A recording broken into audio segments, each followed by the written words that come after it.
আরেকটার নাম আপনারা শুনলে অবাক হবেন। আমার কোন বোন যদি স্বামীর অত্যাচার সহ্য করে সংসার করে যাচ্ছে, আমার কোন ভাই যদি বউয়ের অত্যাচার সহ্য করে সংসার করে যাচ্ছে, এই যে সংসার টিকায় রাখছে ধৈর্য করে আল্লাহকে খুশি করার জন্য, এই বিপদ মুসিবত কষ্টের ধৈর্য ধরার কারণে আল্লাহ আমার সে ভাইকে সে বোনকে গুনাহ মাফ করে দিচ্ছে, নেকির পাল্লাও ভারী করে দিচ্ছে। আল্লাহর নবীর উম্মত হওয়ার কারণে আল্লাহ তাআলা আমাদেরকে ডানে বামে চতুর্দিকে শুধু সওয়াবের রাস্তা খুলে দিয়েছে। আল্লাহর সঠিক পথ খোঁজার দায়িত্ব যদি আমাকে দাও, আমি সঠিক পথ খুঁজতে গিয়ে ভুল পথটাই খুঁজে নিব বেশি। কারণ জীবন সঙ্গী খুঁজতে গিয়ে ভালো মনে করে অনেকটা বিয়ে করছে অনেকে, এখন নাকের চোখের পানি এক জায়গায় হয়েছে। আল্লাহ সঠিক পথটা তুমিই দাও। আল্লাহ দয়া করে যদি সঠিক পথটা তুমি আমাকে দাও, আমাকে পথে একা ছেড়ে দিও, কারণ আমি ছেড়ে দিলে অর্ধেক পথ দিয়ে হয়তো আমি ল্যাংড়া খেয়ে আবার পড়েও যেতে পারি। আল্লাহ আমাকে সঠিক পথে তুমিই চালাই। সুবহানাল্লাহ, একটু জোরে বলি সুবহানাল্লাহ। আল্লাহ আমাকে সঠিক পথ তুমি দিবা, আমাকে পথের উপর তুমিই চালাও। তুমি চালালে আমি চলতে পারি, আর আমি যদি একা চলতে যাই ভুল হওয়ার সম্ভাবনা বেশি। আল্লাহ, কারণ আমি মানুষটা সঠিক 1% করলেও ভুল 99% করি। আল্লাহ পথটাও তুমি দেখাবা, পথটাও তুমি চালাবা। তোমার উপর তাওয়াক্কুল করে তোমার নবীর মুহাব্বতকে অন্তরে রেখে, আহলে বাইত সাহাবায়ে কেরামের শ্রদ্ধা ভালোবাসা অন্তরে রেখে, আল্লাহ তোমার মকবুল ওলিদের প্রতি শ্রদ্ধা ভালোবাসা রেখে আমি আমার ঈমানকে মজবুত করে আমি আমার নেক আমল করে যাওয়ার চেষ্টা করব। 5 ওয়াক্ত নামাজ পড়ার চেষ্টা করব। আল্লাহ তুমি তৌফিক দিলে তাহাজ্জুদ নামাজটা পড়ার চেষ্টা করব। সুবহানাল্লাহ। আল্লাহ তুমি তৌফিক দিলে আমি সাপ্তাহিক রোজাগুলো রাখার চেষ্টা করব, দান করার চেষ্টা করব।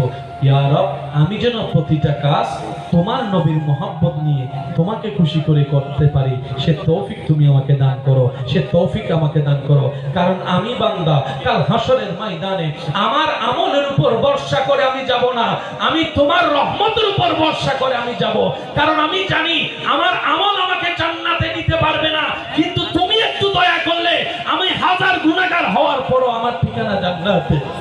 আপনার উম্মতকে জানিয়ে দিন তাদের ব্যবসা করা দরকার, ব্যবসাটা যেন আপনার সুন্নত মোতাবেক করে, হাঁটাটা যেন আপনার সুন্নত মোতাবেক হাঁটে, বসা যেন আপনার সুন্নত মোতাবেক বসে, খাওয়া যেন আপনার সুন্নত মোতাবেক খায়, কথা যেন আপনার সুন্নত মোতাবেক করে, মা বাবার চেহারার দিকে যেন মায়ার নজর দিয়ে তাকায়, তাদের বসা যেন আপনার নবীর সুন্নত মোতাবেক হয়, বিবাহ শাদী যেন আপনার নবীর সুন্নত মোতাবেক হয়, অনুষ্ঠান যেন আপনার সুন্নত মোতাবেক হয়, হাঁটাটা যেন আপনি নবীর সুন্নত মোতাবেক হয়, বসাটা যেন আপনি নবীর সুন্নত মোতাবেক হয়। সুবহানাল্লাহ, সুবহানাল্লাহ, সুবহানাল্লাহ। যাওয়াটা যেন আপনি নবীর সুন্নত মোতাবেক হয়, কথাটা যেন আপনি নবীর সুন্নত মোতাবেক হয়। কেউ কারোর সাথে দেখা হলে যেন সালামের সুন্নতটা সালাম দিয়ে আদায় করে নেয়, আপনার সুন্নত মোতাবেক হয়। ও নবী, নামাজ পড়বে 1 ঘন্টা, বাকি 3 ঘন্টা যেন তাদের জীবন কর্মটা আপনি নবীর সুন্নত মোতাবেক যদি তারা করতে পারে, 24টা ঘন্টা হিসাব শুরু হবে। এদিকে আল্লাহর হাবিব নবী রবের দরবারে সিজদায় পড়ে যাবে। আরেকটু জোরে বলি সুবহানাল্লাহ। সব দিকে হিসাব শুরু, আমাদের নবী সিজদায়। আল্লাহ পাক বললেন, হাবিব আপনি কান্না করছেন কেন? আজকে তো আপনার কান্না করার দিন না। আপনি যা কান্না করেছেন দুনিয়াতে করেছেন, আপনি তাইফের ময়দানে করেছেন। আজকে আমি রব আপনাকে এখানে কান্না করতে দিব না। কেন কান্না করছেন? কেন আপনি সিজদায় পড়ে আছেন? ইরফা রাসা, হে নবী মাথা তুলুন, মাথা তুলুন। আমি রব বলছি মাথা তুলুন, এবং যা চাওয়ার চান আপনি চাইতে থাকবেন, আমি রব দিতেই থাকবো। আপনি চাইতে থাকবেন, সুবহানাল্লাহ জোরে। আপনি নবী চাইতে থাকবেন, চাও যা চাবেন আমি আল্লাহ আজকে আপনাকে তাই দিব, তাই দিব, তাই দিব। এবার আমরা প্রশ্ন করলাম, আল্লাহ কতক্ষণ দিবা? আধা ঘন্টা দিবা, 1 ঘন্টা দিবা, 2 ঘন্টা দিবা, 1 দিন দিবা, 2 দিন দিবা, 10 কেজি দিবা, 20 কেজি দিবা, 10 কোটি দিবা, 20 কোটি দিবা,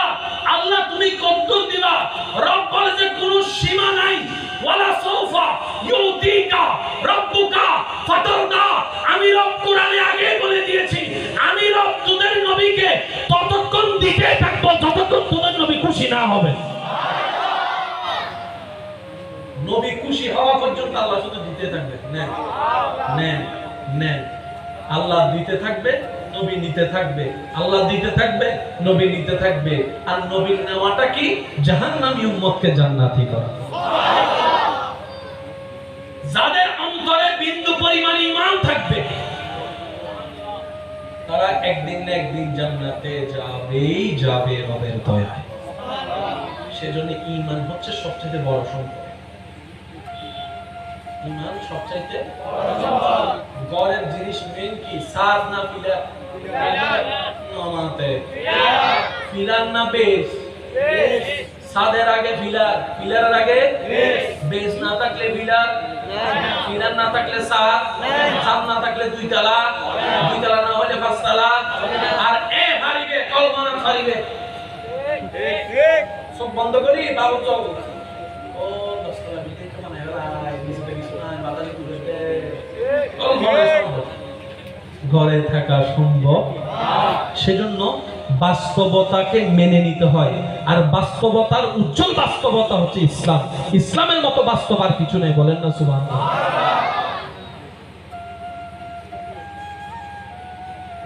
ইসলামকে কেন মানতে হবে? আল্লাহকে খুশি করার জন্য। এখন যদি আপনারা আমাকে বলেন ভাইয়া জান্নাতে কে যাবে, আমি শুধু উত্তর একটাই দেব, রব যার উপর খুশি হবে জান্নাতে সে যাবে। আর একটু জোরে বলেন না। এখন যদি আমরা অঙ্কটা একটু মিলাই, আশা করি আমরা উত্তর খুঁজে পেয়ে যাব। ইবাদত করা, সওয়াব করা মানে আল্লাহকে খুশি করা, গুনাহ করা মানে আল্লাহকে নারাজ করা। আল্লাহকে নারাজ করলে জাহান্নাম, আল্লাহকে খুশি করলে জান্নাত। এবার আমি আমাকে চিনি, আপনি আপনাকে চিনেন। সেই সত্যি করে বলেন তো আমাদের জীবনে কি সওয়াব বেশি না গুনাহ বেশি? তার মানে আল্লাহকে খুশি করার চেয়ে আমরা নারাজ করছি বেশি। তো আমরা জান্নাতে যাব কিভাবে? রব বলে যে আমি তোদের দিকে তাকাই, তোদেরকে জান্নাত দিচ্ছি না। আমি নারাজ থাকলে জান্নাত পাবি না, কিন্তু তোদের পক্ষে আমার নবী কথা বলেছে, আমার নবীকে খুশি করতে গিয়ে আমি তোদের উপর রাজি হয়ে গেছি। এটা হচ্ছে আল্লাহ পাকের দয়া আমাদেরকে বাঁচানোর জন্য। এবার বলেন আল্লাহকে খুশি করতে গেলে নামাজের দরকার আছে? আল্লাহকে খুশি করতে গেলে নামাজের দরকার আছে। শেষ ভালো যার সব ভালো তার। একটু আওয়াজটা বড় করে দেন। আল্লাহকে খুশি করতে গেলে নামাজের দরকার আছে, রোজার দরকার আছে, মাঝে মধ্যে সোমবারে বৃহস্পতিবার রোজা রাখার দরকার আছে, পাওনাদারকে পাওনা দিয়ে দেওয়ার দরকার আছে। দুই নম্বরই করা ছাড়া আল্লাহর উপর তাওয়াক্কুল রেখে ব্যবসা করার দরকার আছে। দিশা ভালো হলে ভালো বলা, খারাপ হলে খারাপ বলে দেওয়ার দরকার আছে। বলবো একটা, নিয়ে গিয়ে কাজ দিব আর একটা, আল্লাহ কখনো খুশি হবে না। পারলে হ্যাঁ বলবেন, না পারলে না বলবেন, আশা দেওয়ার দরকার নাই। আল্লাহকে খুশি করতে গেলে যৌতুকের চিন্তা থেকে বের হয়ে আসার দরকার আছে। আল্লাহকে খুশি করতে গেলে মানুষকে দেখানোর জন্য বিশাল অঙ্কের কাবিন ধরার দরকার থেকে বাদ হয়ে আসার দরকার আছে। আল্লাহকে খুশি করতে গেলে আমার মা বোন সহ পুরুষ জাতি সহ সবার পর্দা করার দরকার আছে। একটা আওয়াজ দিয়ে বলেন না, পর্দা করার দরকার আছে। পর্দা কেন করব? এটা উত্তর জানেন তো বলেন না। পর্দা কেন করব? আল্লাহকে খুশি করার জন্য। বিয়ের অনুষ্ঠানে নাচানাচি করব না কেন? আল্লাহকে খুশি করার জন্য। জিন জাতি মানব জাতিকে সৃষ্টি করেছি আমার ইবাদত করার জন্য। এবার ইবাদতের ভিতর নামাজ আছে না নাই? আছে। এবার বলেন নামাজ 24 ঘন্টায় কয় ওয়াক্ত? 5 ওয়াক্ত। এই 5 ওয়াক্ত নামাজ পড়তে কতক্ষণ লাগবে বেশি থেকে বেশি? 24 ঘন্টার মধ্যে যদি 1 ঘন্টা না নামাজ, বাকি 23 ঘন্টা সওয়াব কেমনে কামাবেন? কারণ আমাদের গুনাহ সওয়াব হায়াত, অল্প হায়াতে যদি গুনাহ কমাইতে হয়, সওয়াব বাড়াইতে হয়, তাহলে আমাদের পরিশ্রম বাড়াইতে হবে। আমরা নামাজে পাচ্ছি মাত্র 1 ঘন্টা। জোরে বলেন না। 1 ঘন্টা। রমজানের রোজা বছরে কয় মাস? 1 মাস। বাকি 11 মাস তো রোজা নাই। তাহলে আমরা রোজার দিকেও মাইর খেয়ে যাচ্ছি, নামাজের দিকেও মাইর খেয়ে যাচ্ছি, যাকাতের দিকেও মাইর খেয়ে যাচ্ছি। দান সদকা করার মতো মন আছে কিন্তু টাকা নাই। তো সেক্ষেত্রে তো আমাদের সওয়াব কমে যাচ্ছে। নবী রাহমাতুল লিল আলামিন বলে, ও আমার ঈমানদার ভাইয়েরা, একটু শ্রদ্ধার সাথে বলি, মনের কান দিয়ে শুনবেন।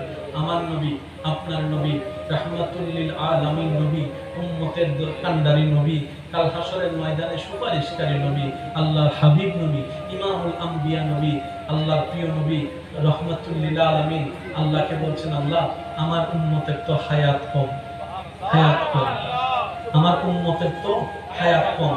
অন্য নবীর উম্মতের হায়াত ছিল বেশি, সময়ও ছিল বেশি, সুযোগও ছিল বেশি। আমার এই অল্প উম্মত দৈহিক গঠনও তারা দুর্বল হবে, লম্বাতেও তারা দুর্বল হবে, শারীরিক গঠনও তারা দুর্বল হবে। আল্লাহ গো, অনেক নবীর উম্মতে তো পাহাড়ের বড় বড় পাথর পর্যন্ত দুই হাত দিয়ে আলগায় ফেলেছে, আমার উম্মতের তো সেই শক্তিটাও নেই। আল্লাহ, আমার উম্মত যদি হাসরের ময়দানে গুনার পাল্লাটা ভারী হয়ে যায়, নেকির পাল্লা যদি কমে থাকে, আমার উম্মত যদি জাহান্নামে যায়, আমি নবী কিন্তু জান্নাতে যাব না। আর আল্লাহ পাক বলে, ও নবী, আপনি যদি জান্নাতে না যান, জান্নাত তো বোধনেই হবে না। এতটুকু পর্যন্ত কথা আমরা বুঝতে পারছি, আমরা এতটুকু কথা বুঝতে পারছি। সবকিছু করব কাকে খুশি করার জন্য। এবার আপনি আপনাকে চিনেন, আমি আমাকে চিনি। আমরা কি কখনো একটা কথার উপর আজীবন স্থির হয়ে থাকতে পারি? হয়তো 1 মিনিট 2 মিনিট আল্লাহকে খুশি করার জন্য করার চেষ্টা করতে পারি, কিন্তু আজীবন আমাদের পক্ষে সম্ভব নয়, কারণ আমরা পারি না। আমাদের সওয়াবের তুলনায় গুনাহ, সেজন্য আমরা নামাজের মধ্যে বলি ইহদিনাস সিরাতাল মুস্তাকিম। প্রত্যেকটা রাকাতে রাকাতে ইহদিনাস সিরাতাল মুস্তাকিম। আল্লাহ সঠিক পথ যদি আমি খুঁজতে যাই, ভুল পথ খুঁজে নেওয়ার সম্ভাবনা বেশি। একটা আওয়াজ দেন না রে ভাই। নারী দেখার পরও সুখ দিয়ে তাকানোর সুযোগ থাকার পরও তাকাবো না কেন? এবার আপনি যখন রবকে খুশি করার জন্য নেমে যাবেন, ইফতিজিং বন্ধ। সুবহানাল্লাহ বলেন না তো? আপনি যখন রবকে খুশি করার জন্য নামবেন, ইফতিজিং যখন বন্ধ হয়ে যাবে, তাকানো যখন বন্ধ হয়ে যাবে, প্রেম যখন বন্ধ, শেখাও শেখা যেহেতু বন্ধ, নেশাও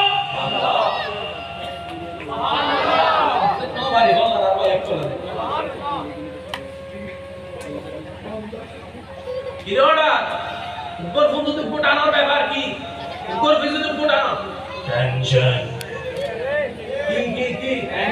আরো জোর হন ভাই, কি মন কাহারা হয়তো উইতে উঠি শেখা দিয়ে দে, শেখা হতে দি ফেন গুঞ্জি দে, ফেন হত তো ই চোখে দেখি দে। আল্লাহরে খুশি করি ফেললে চোখিবে যদি কন্ট্রোল করি ফেলাই তো ফেম হইতো না, ফেম নইলে শেখা হইতো না, শেখা নইলে নেশা হইতো না, নেশা নইলে আর ক্যান্সার হইতো না।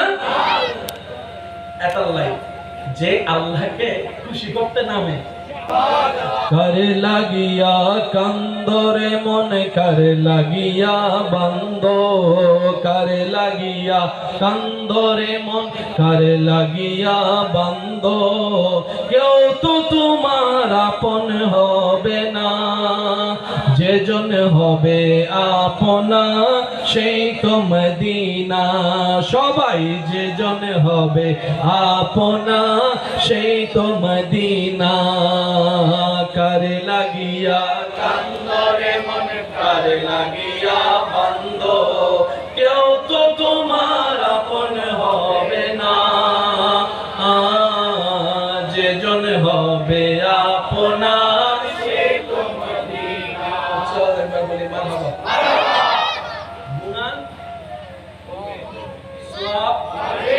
এরপরও যদি কেউ হাসরে আটকায় যায়, এরপরও যদি কেউ হাসরে আটকায় যায়, নবী বলে যে উম্মত টেনশন করিস না, আমি আছি তো। শুনি নাই আমি আওয়াজটা বলবো, উম্মত টেনশন করিস না, আমি নবী আছি তো।